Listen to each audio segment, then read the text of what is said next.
দেখুন, পশ্চিমবাংলার নতুন কিছু না বা অবাক হওয়ার মতো কিছু না। এরকম লেনদেন প্রতি পাড়ায় প্রত্যেকজন তৃণমূল নেতা প্রত্যেকদিন করছে।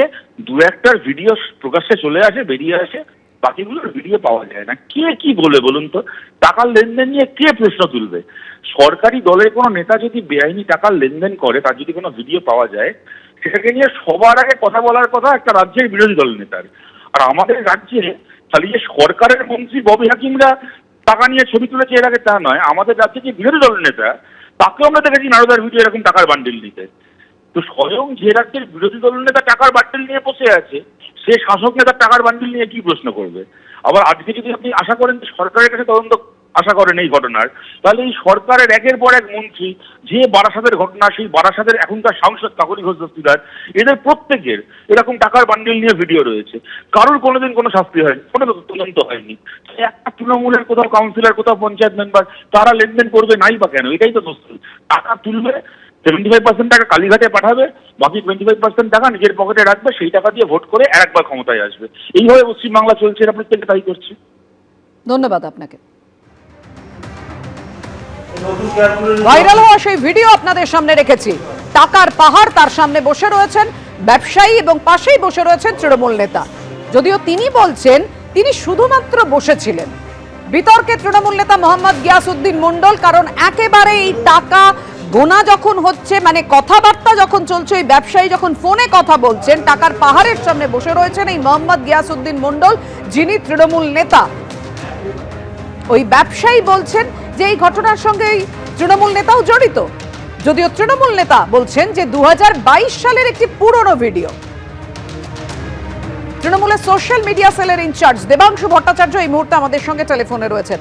দেবাংশু, মোহাম্মদ গিয়াসউদ্দিন মণ্ডল বলছেন যে আমি পাশে বসেছিলাম, কিন্তু ওই ব্যবসায়ী বলছেন যে একটা যে জমির জন্য লেনদেন হচ্ছিল তার সঙ্গে মোহাম্মদ গিয়াসউদ্দিন মণ্ডল জড়িত। এত টাকা কোত্থেকে এলো? এবং প্রথম কথা হচ্ছে, যে সেখানে বসে রয়েছে এটা তিনি ভালো বলতে পারবেন কিভাবে হলো না হলো। দ্বিতীয় বক্তব্য হচ্ছে জমির ব্যাপার না কিসের ব্যাপার, 2022-এর ছবি না 2025-এর ছবি, সেটা ম্যাটার করে না। কতগুলো ক্যাশ টাকার সামনে কেউ বসে আছেন, এটা অবশ্যই দৃষ্টিনন্দন বিষয় নয়। ফলে স্বাভাবিকভাবে এটা জবাবদিহি তাকেই করতে হবে। তৃণমূল কংগ্রেস এমন একটা রাজনৈতিক দল যে যারা ক্যাবিনেট মিনিস্টার, রাজ্যের মন্ত্রী, তার বাড়ি থেকেও যখন টাকা পাওয়া যায় তাকে দল থেকে সরাতে 48 ঘন্টা সময় নেয় না, তাকে দল থেকে বহিষ্কার করতে 48 ঘন্টা সময় নেয় না। ফলে এরা তো আশা করি পার্থ চট্টোপাধ্যায়ের চেয়ে বড় নেতা নয়। ওই তৃণমূল কংগ্রেস এই ধরনের জিনিসপত্রকে সমর্থন করে না কোনোদিনই। এটার ব্যাকগ্রাউন্ডটা তাকেই বলতে হবে। প্রশাসন প্রশাসনের মতো করে অ্যাকশন নেবে। আর যে বিরোধীরা বড় বড় কথা বলছেন 75-25-এর গল্প, এই 75-25 তো 2011 সাল থেকে গল্প দিয়ে আসছেন। আজ অব্দি আপনাদের না সিবিআই না ইডি কোনো কিছুই প্রমাণ করতে পারেনি। ওই ডাকে 4 বার করে তারপরে হয়ে যায়। তো ফলে এই ধরনের জিনিসকে আমরা সমর্থন করি না। আর বিরোধীরাও বলবো একটু নিজের ঘরের দিকে তাকান। দেখুন, তৃণমূল তো কার্যত কোনো রাজনৈতিক দল নয়, তৃণমূল একটা লেনদেনের সংস্থা মাত্র। এটা তৃণমূল কংগ্রেসই প্রতিষ্ঠিত করে দিয়েছে। এখন প্রশ্ন হলো, একদিকে মুখ্যমন্ত্রী এবং মুখ্যমন্ত্রীর অনুচরেরা বলছেন নরেন্দ্র মোদী সারা ভারতবর্ষ এবং বিশেষ করে পশ্চিমবঙ্গের অর্থ ব্যবস্থাকে ধ্বংস করে দিয়েছেন, বিভিন্ন জায়গায় ব্যবসায়ীদের উপরে আক্রমণ চলেছে। তিনি আর যাই হোক ভারতবর্ষের অর্থ ব্যবস্থাকে কোনো অবস্থাতেই সুদৃঢ় করতে পারেননি। যেটা আছে সেটা শুধুমাত্র একটা প্রচার।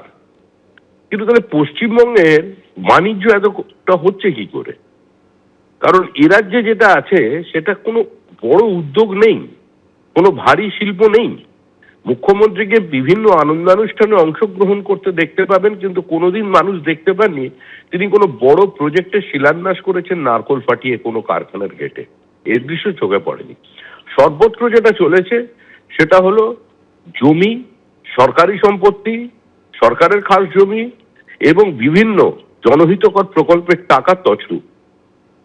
কার্যত তৃণমূল পশ্চিমবঙ্গের কোনো জমি অবশিষ্ট রাখবে না। কিছু কিছু মানুষকে তো গ্রান্ট পয়েন্টে রেখে তাদের জমি হস্তান্তর করতে বাধ্য করা হচ্ছে। কোনো জায়গায় কেউ কেউ জমির পাট্টা পর্যন্ত কেড়ে নিচ্ছে। এই পরিস্থিতি তৈরি হয়েছে। তৃণমূল এগুলোর সঙ্গে আছে এবং পুরো তৃণমূলের পুরো ভিত্তিটাই হচ্ছে 25 আর 75-এর ভাগ। সেটাই দৃশ্যমানতায় আসছে। এর থেকে মানুষ খুব একটা আশ্চর্য হচ্ছে না। মানুষ অপেক্ষা করেছে কত তাড়াতাড়ি এই দলটাকে বিদায় দেওয়া যায়। এবিপি আনন্দ, এগিয়ে থাকে, এগিয়ে রাখে।